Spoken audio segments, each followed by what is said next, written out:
Hoy, cuando analizaremos la situación comercial entre Estados Unidos y China, ¿es posible una guerra comercial entre ambos países? Y sobre todo, ¿cuál es la implicación que tendrá para las empresas españolas que se internacionalizan?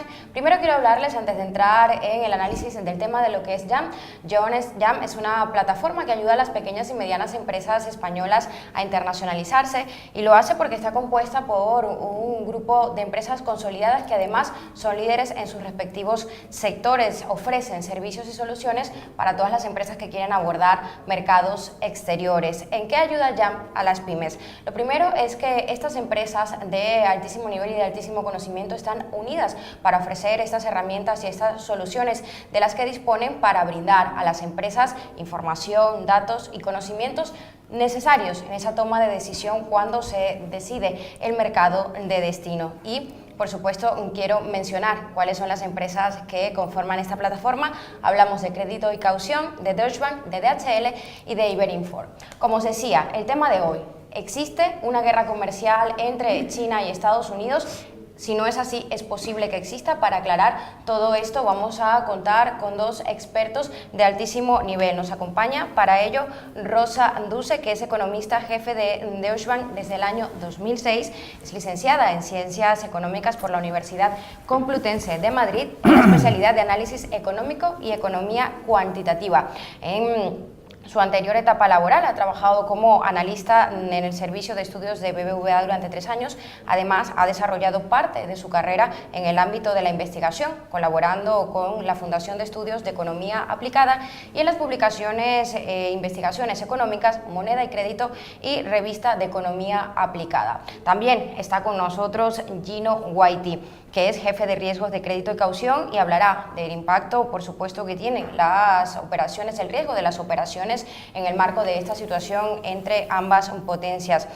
Gino es titulado superior en gestión empresarial. Tras pasar por las sucursales de Bélgica y Reino Unido en el año 2009, se incorporó a Crédito Caución, donde hasta ahora era responsable de la suscripción de grandes riesgos para el mercado español, una figura fundamental en la cobertura del comercio exterior español. Y sin más preámbulos, vamos a dejar, como os decía, que sean los expertos quienes nos expliquen cuál es la realidad de la situación entre Estados Unidos y China, y por supuesto de todo esto, qué tienen que tener en cuenta las empresas que se internacionalizan. Gino. Bueno, buenos días. Primero, antes que nada, gracias por invitarme, y gracias también por vuestro interés, obviamente, por conocer nuestro punto de vista sobre este tema. Un tema que al final, pues no sé, se calienta, se enfría, se vuelve a calentar según pasan los días, según pasa el día, vamos. Y Trump al final vuelve a estar en la boca de todos. Y yo creo que es justamente el sitio donde no tiene que estar. Yo creo que Trump está muy bien en cualquier sitio, salvo en la boca de la gente, porque al final, y casi como siempre, nos deja un sabor un pelín amargo, ¿no?, en la boca. Aquí yo creo que la primera pregunta es que estamos ahora, no sé, en una guerra comercial, o estamos en la antesala, o en qué fase estamos. Yo creo que después del jueves pasado, cuando Estados Unidos realmente confirmó las medidas que van a implementar, yo creo que es bastante previsible que ahora toca a otros países, la Unión Europea, que va a contraatacar otras medidas, y estamos al final en una rueda, y nadie sabe dónde para esta rueda, ¿no? Y por lo tanto, ¿cómo se define una guerra comercial? Para mí, una vez que estás en la rueda, pues ha empezado. Y por lo tanto, yo, al margen de la pregunta si realmente estamos ahora ya en una guerra comercial, yo creo que la desconfianza, la inestabilidad, la incertidumbre ya están servidas, y yo creo que todos sabemos que no suelen ser una buena base para cuidar cosas que nos gustan y para cuidar, para perseguir cosas que realmente queremos o donde queremos llegar, ¿no? Yo creo que en general Estados Unidos anuncia, Estados Unidos corrige, Estados Unidos da marcha atrás, vuelve a corregir, y al final Estados Unidos da bandazos, no para dar bandazos, y esto en sí ya es nefasto para el comercio al nivel global, ¿no? Y es asombroso, porque al final estamos hablando de Estados Unidos, la primera potencia al nivel mundial, y nadie sabe lo que el señor Trump se va a sacar de la manga, no sé, el día de mañana. Y esto en sí yo creo que me parece muy preocupante.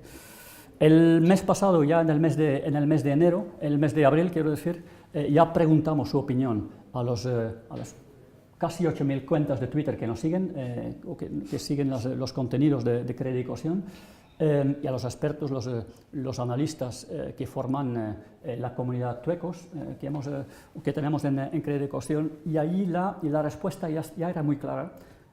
Casi 3 de cada 4 tuiteros economistas ya estaban convencidos que estábamos en la antesala de una guerra comercial. Y al mismo tiempo también yo creo que quedó muy claro de que este tema, conjuntamente con la incertidumbre sobre la política monetaria en Estados Unidos y la Unión Europea, es el mayor riesgo que existe al día de hoy y a lo largo de este año, y que amenaza claramente a la solidez del crecimiento al nivel mundial, ¿no? Nosotros pensamos que el crecimiento a nivel mundial, el PIB, realmente crecerá en torno a un 3,2%, pero obviamente hay un temor muy pronunciado de que justamente este tema, el avance del proteccionismo de Estados Unidos hacia una guerra comercial, puede restar una parte importante de este crecimiento, y ahí está la segunda pregunta, ¿no? ¿Cómo nos puede afectar todo este tema? ¿Cómo puede afectarnos o qué pueden ser los efectos de una posible guerra comercial? Bueno, si miras en el internet ya hay muchas cosas que, no sé, mucha gente que habla, y muchos datos. Nosotros pensamos que todo este tema podría provocar una caída en torno a por lo menos medio punto porcentual, que puede parecer poco a primera vista, pero que es realmente muy relevante, ¿no? Según estudios nuestros internos, una gran parte, por ejemplo, de empresas de Asia-Pacífico prevén una bajada bastante pronunciada de su facturación. El 45% de las empresas que exportan desde Asia-Pacífico esperan una bajada de su facturación o sus ingresos en torno a un 10, un 20%, que es muy relevante al final. Y todo esto debido a la incertidumbre, debido a los cambios en los tratados comerciales que hemos visto a lo largo de los últimos meses y que vamos a ver, obviamente, no sé, a lo largo de los meses que vienen y los años que vienen, si esto perdura en el tiempo. Estos países de Asia-Pacífico, por ejemplo, pues, ¿qué hacen ahora? Pues ellos intentan reforzar lazos comerciales con otros países a nivel mundial, y recurren también cada vez más a Australia, por ejemplo, y esto es uno de los motivos por qué también la mayoría de las empresas en Australia no prevén efectos negativos de todo este tema. Esto por un lado. Por otro lado, si miramos China, vemos que la gran mayoría de las empresas chinas que exportan y también las que no exportan prevén una bajada en su facturación relevante debido obviamente a la incertidumbre también y la bajada de nivel de exportaciones. Y si lo dice China, pues obviamente también lo dicen otros países que realmente dependen mucho de China. Lo mismo con Indonesia, por ejemplo. Más del 60% de empresas de Indonesia prevén una bajada relevante, pronunciada en su facturación. Lo mismo pasa con Taiwán, lo mismo pasa con Hong Kong. Economías al final muy interconectados con la economía china, ¿no? Ahora, ¿qué podría pasar o qué podrían ser los efectos para Europa y para España? Pues a mí me parece que es muy pronto para poder sacar valoraciones de este asunto.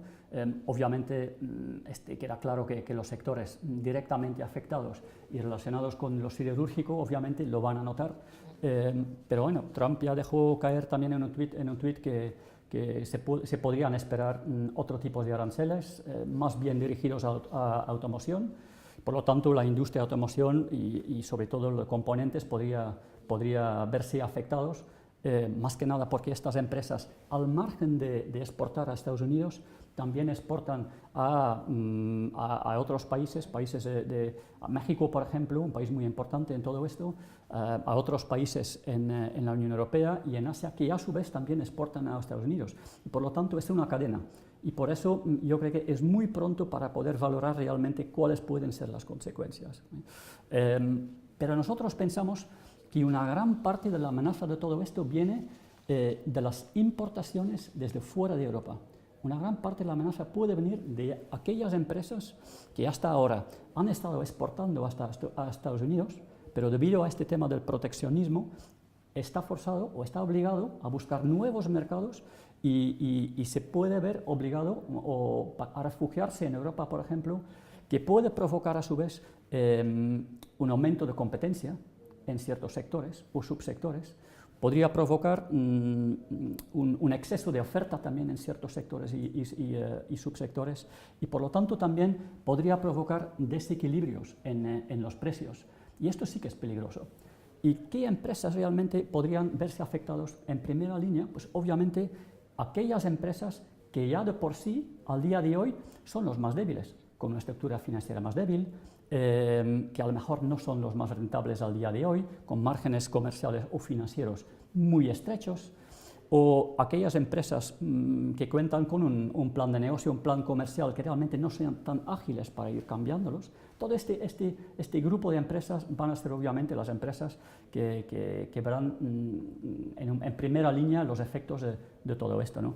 Cuantificar todo esto me parece muy complicado, pero nos puede servir el ejemplo. Recientemente, bastante recientemente, yo creo que entre noviembre del año pasado y principios de este año, España ya vivió los efectos de un arancel impuesto por Estados Unidos. Y estoy hablando de la aceituna negra. Obviamente por otros motivos, y no es comparable con el arancel ahora impuesto por Estados Unidos, pero aún así nos puede dar un ejemplo de la importancia de todo esto. El año pasado, España exportó en torno a 32 millones de kilos de aceituna a Estados Unidos, por un valor en torno a 70 millones de euros. Pues en el primer trimestre de este año cae la exportación de aceituna negra desde España a Estados Unidos un 42%, mientras que al mismo tiempo otros países competidores a los que realmente no afectan estos aranceles crecen exponencialmente. En el caso de Egipto, por ejemplo, un 50%. En el caso de Turquía, hasta un 80%. Esto solo demuestra la importancia que puede tener, la relevancia que pueden tener este tipo de aranceles para la economía en general y en la española en este momento, ¿no? Y a mí me parece que es obviamente desafortunado que justamente para España todo este tema del proteccionismo que está explotando confluye y se mezcla un poco también con incertidumbre a nivel político, en qué sentido vamos a ir, no sé, económicamente también, con un contexto también en Cataluña complicado, se mezcla con precios del petróleo que están subiendo, incertidumbre sobre posibles aumentos de tipos de interés en Estados Unidos y en la Unión Europea. Por lo tanto, es un poco desafortunado, es una pena porque realmente España iba por muy buen camino, pero por el otro lado, y con casi toda seguridad, La Roja seguramente ganará el Mundial este mes. Y no nos olvidaremos de todo esto. Esto ya lo decían los romanos, ¿no? Pan y circo para el pueblo. Y en este caso, obviamente, no me refiero al circo montado por Trump. Bueno, pues, a ver, yo te cuento un poco lo que yo creo. Yo creo que coincido bastante en lo que dice Guido, pero también es verdad que yo no soy tan negativa, ¿vale? O sea, yo creo que al final está claro que estamos en un mundo global, que se ha hecho un esfuerzo en los últimos años por internacionalización, lo cual está muy bien. Si miramos lo que ha pasado desde la crisis financiera, ¿qué ha ocurrido? Pues que realmente hemos visto como no había demanda doméstica, lo que han hecho las empresas españolas y del resto del mundo han ido a buscar esa demanda en el exterior.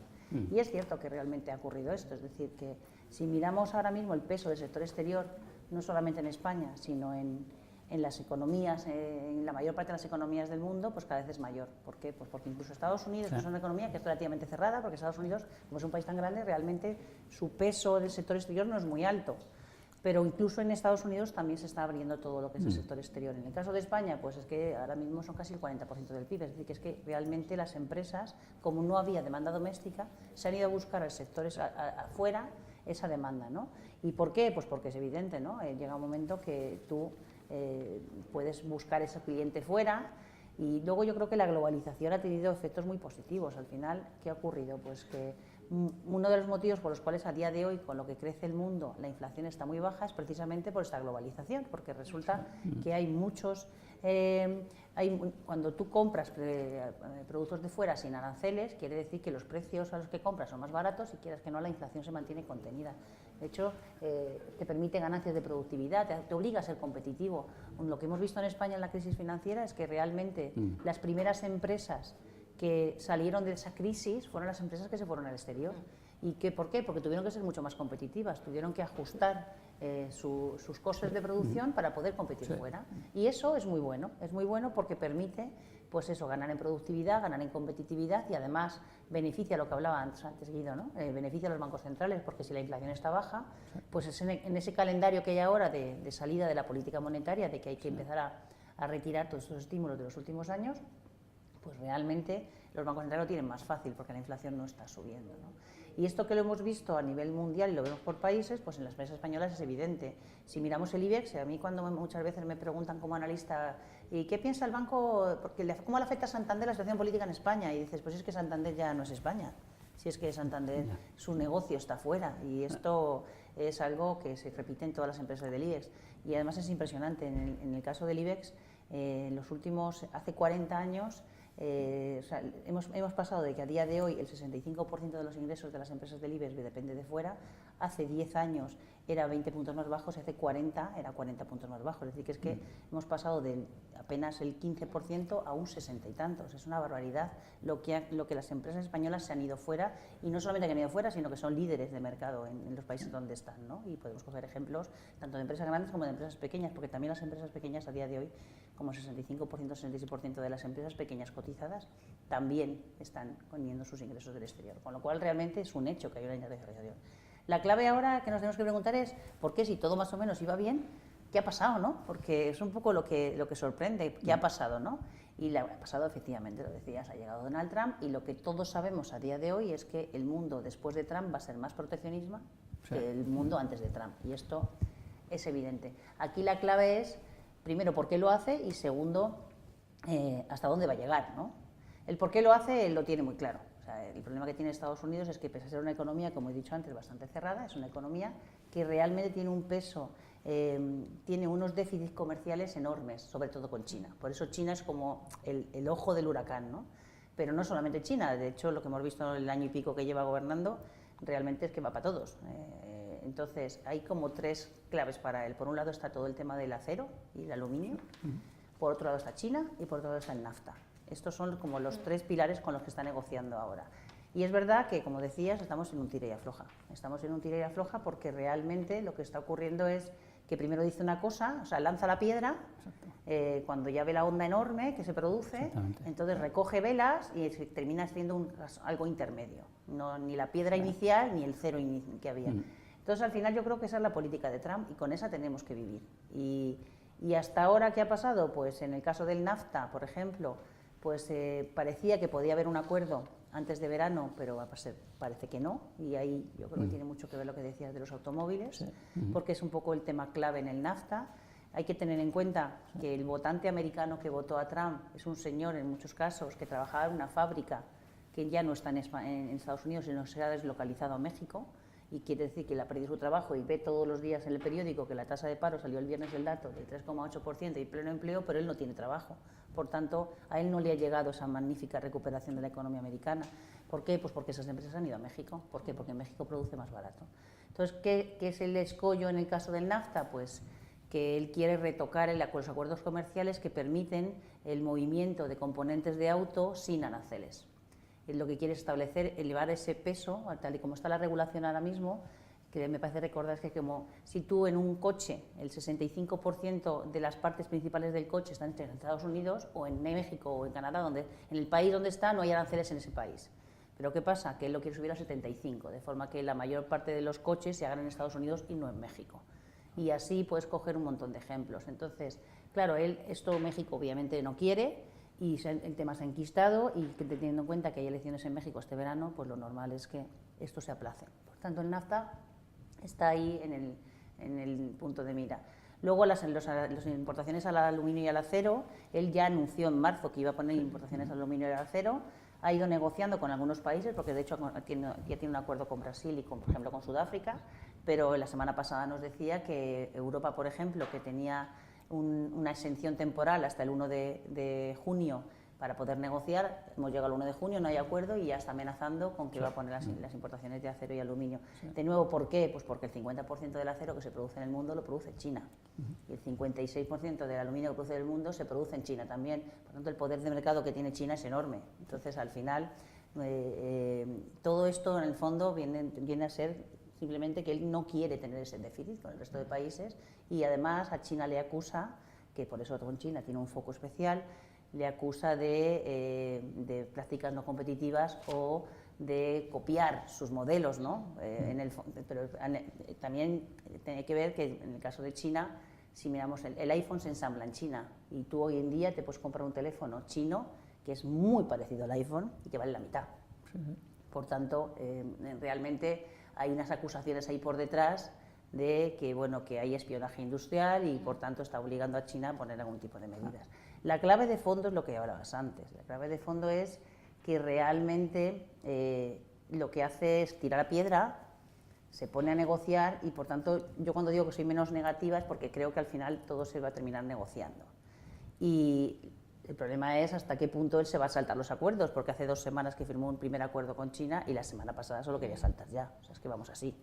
Entonces, a la postre, aquí un poco depende hasta dónde lleguen, ¿no? Hasta dónde llegue la amenaza. Desde luego, si cumpliera todo lo que dice, sí que sería muy negativo para países como México, pues podría perder un 1% del PIB. Para países como Estados Unidos no caería en recesión, pero sí que podríamos ver pues eso, una pequeña desaceleración.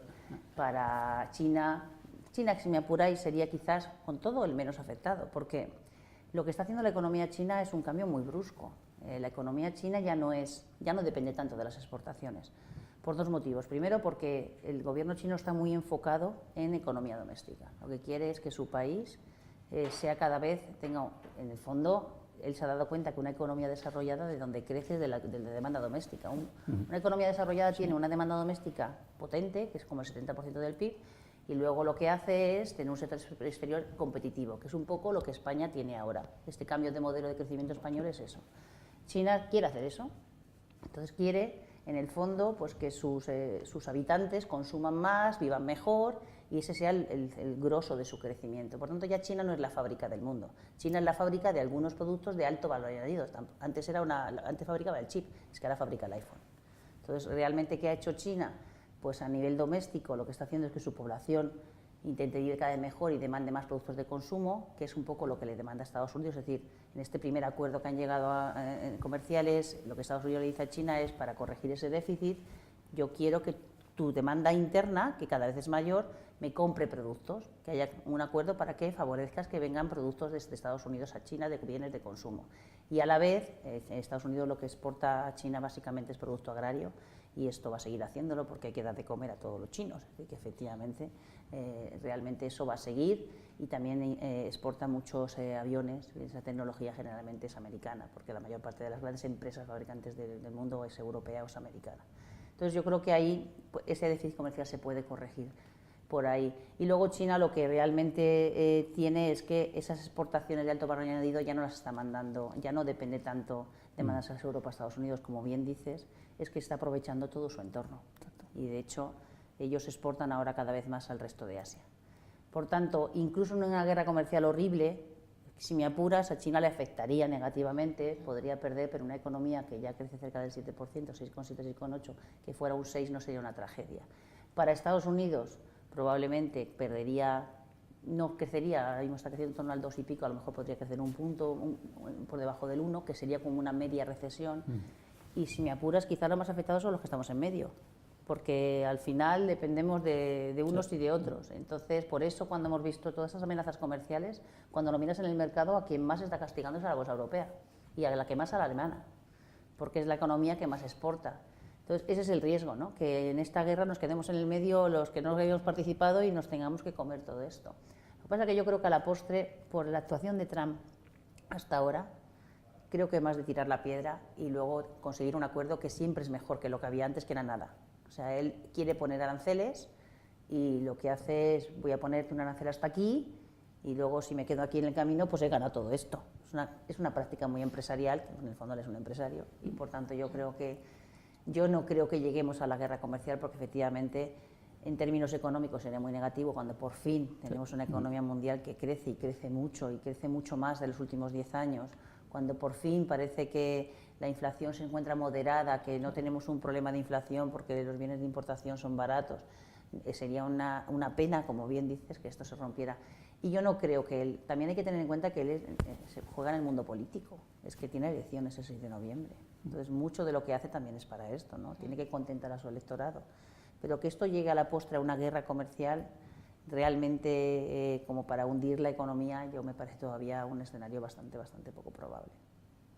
Bien, pues vamos a abrir espacio para algunas preguntas y quería pues justamente comentarte, Rosa, tomando en cuenta todo este escenario, ¿hacia dónde deben mirar las empresas españolas que se internacionalizan? ¿Dónde pueden tener mayor oportunidad de crecimiento internacional?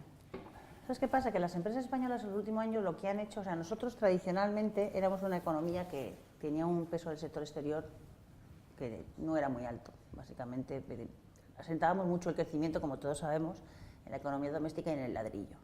En los últimos 10 años no solamente nos hemos ido al exterior, sino que hemos incrementado la base de productos que exportamos y también la base de países a los que exportamos. O sea que tradicionalmente nosotros, a quien más nos afecta es Europa, es decir, la mayor parte de nuestras empresas miran a Europa, porque ahí no tienes un riesgo de arancel. Y yo creo que eso va a seguir siendo ahí, porque la economía europea sigue creciendo, los países del este de Europa, que son de la Unión Europea, que tampoco hay aranceles, siguen creciendo, y yo creo que eso siempre está ahí. Estados Unidos, con todo, sigue siendo un mercado muy importante para España y que con todo, incluso con estas amenazas comerciales, yo creo que todavía tiene bastante peso. Entonces, yo seguiría la misma técnica que estamos haciendo ahora, yo no cambiaría nada, porque yo no creo que habrá algún sector, seguro, que se ve más amenazado que otro, pero a nivel económico, en general, en conjunto de las empresas españolas, es que el mundo se ha abierto del todo, es decir, antes exportábamos hasta Europa, Latinoamérica y algo a Estados Unidos, y ahora no, ahora es Europa, Latinoamérica, mucho Asia, porque muchas empresas han ido hacia Asia, y la zona asiática va a seguir creciendo. O sea, la zona asiática, ese desarrollo que todavía les falta a estos países, algunos, porque otros son como España, es decir, tú te vas a Corea y el nivel de vida de Corea, la renta per cápita de Corea es un país como España. Pero sigue habiendo mucho potencial de crecimiento en estos países y yo creo que la zona asiática sigue siendo un sitio donde hay que estar. Gino, y con respecto a hacer cuando se hace una evaluación sobre la situación económica, empresarial y el riesgo que puede implicar este tipo de situaciones, ¿qué se puede esperar? Es decir, ¿cómo puede tener en cuenta una aseguradora de crédito este tipo de contextos para calcular un poco, ¿no?, cómo se va a manejar la incertidumbre internacional? ¿Tiene impacto en las clasificaciones de riesgo una situación como esta? Bueno, yo creo que cualquier acontecimiento económico a nivel mundial, pues obviamente nos impacta de lleno, ¿no? Este es muy relevante, sobre todo si estamos hablando de un tema tan importante y un choque entre dos gigantes, ¿no? Al final, no sé, Estados Unidos y China, pues obviamente hay que tomarlo en cuenta. Pero este en sí obviamente no es suficiente como para dar un cambio de rumbo en tu estrategia crediticia. Obviamente, la estrategia no va a cambiar de un día a otro. Debido a esto, de un día a otro no vamos a ser mucho más restrictivos o mucho más generosos. Obviamente, este no es el tema. Yo creo que la labor de una aseguradora de crédito en todo esto es valorar cada operación de forma individual. Yo creo que es muy importante, sí.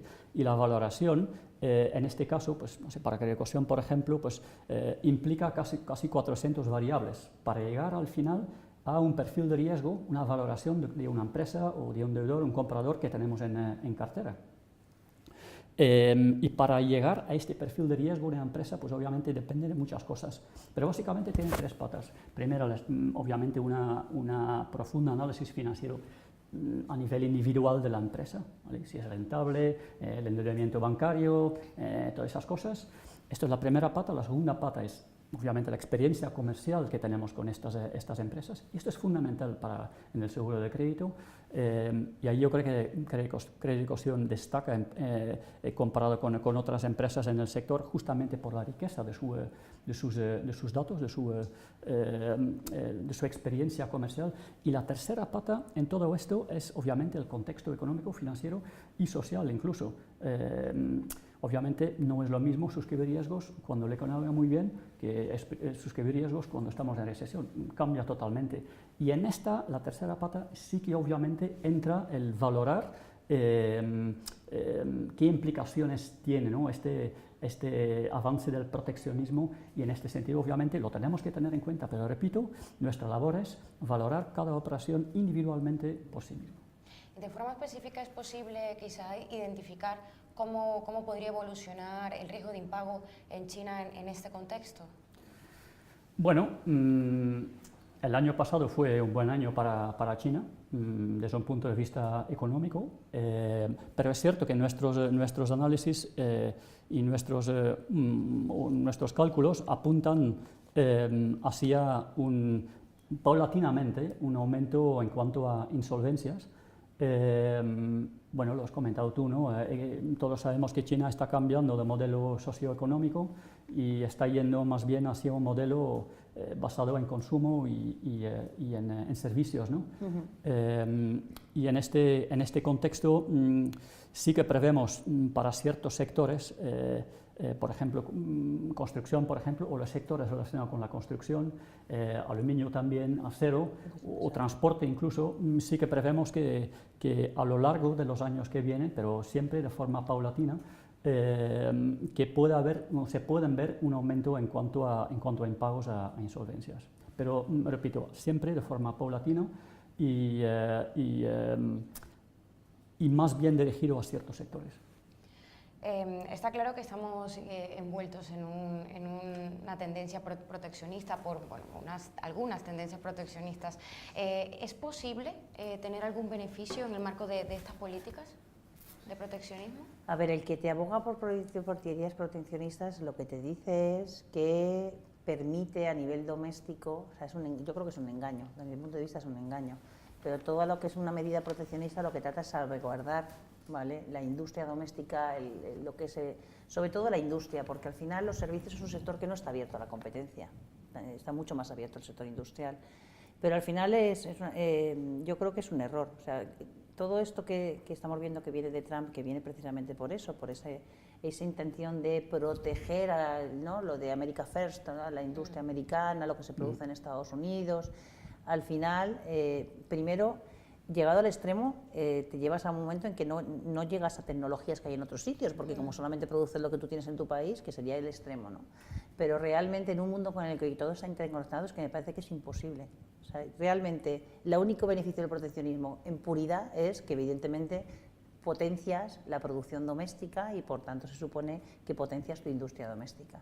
Pero a la postre, que ese es el engaño, es un engaño, porque realmente con la globalización que hay en día, con la información que hay ahora ya mismo a nivel mundial, es muy difícil que tú puedas vivir en un país aislado. Por tanto, ese proteccionismo de hace años, que podría tener sentido a la medida que la gente no sabía lo que se hacía afuera, hoy en día no tiene sentido. Bueno, también lo decíais, a las empresas españolas se les recomienda seguir el camino que están transitando a día de hoy, que es la apertura a mercados exteriores, y que es por allí, ¿no?, por donde se puede continuar la evolución, la consolidación y el crecimiento de las empresas españolas. Rosa, muchísimas gracias. Gina, muchísimas gracias. Deciros que tenemos muchísimas preguntas y que justamente como se nos acaba el tiempo, vamos a dar respuestas a estas preguntas vía mail, así que no os preocupéis porque tendréis contestación a vuestras dudas. Muchísimas gracias a vosotros por acompañarnos, así que habéis presenciado un análisis con muchísima experiencia, con muchísimos datos y muchísima información de lo que ocurre con respecto a la relación comercial entre Estados Unidos y China, y sobre todo cómo deben actuar en ese sentido las empresas europeas y de forma específica las empresas españolas. Muchísimas gracias por estar allí, muy buenos días.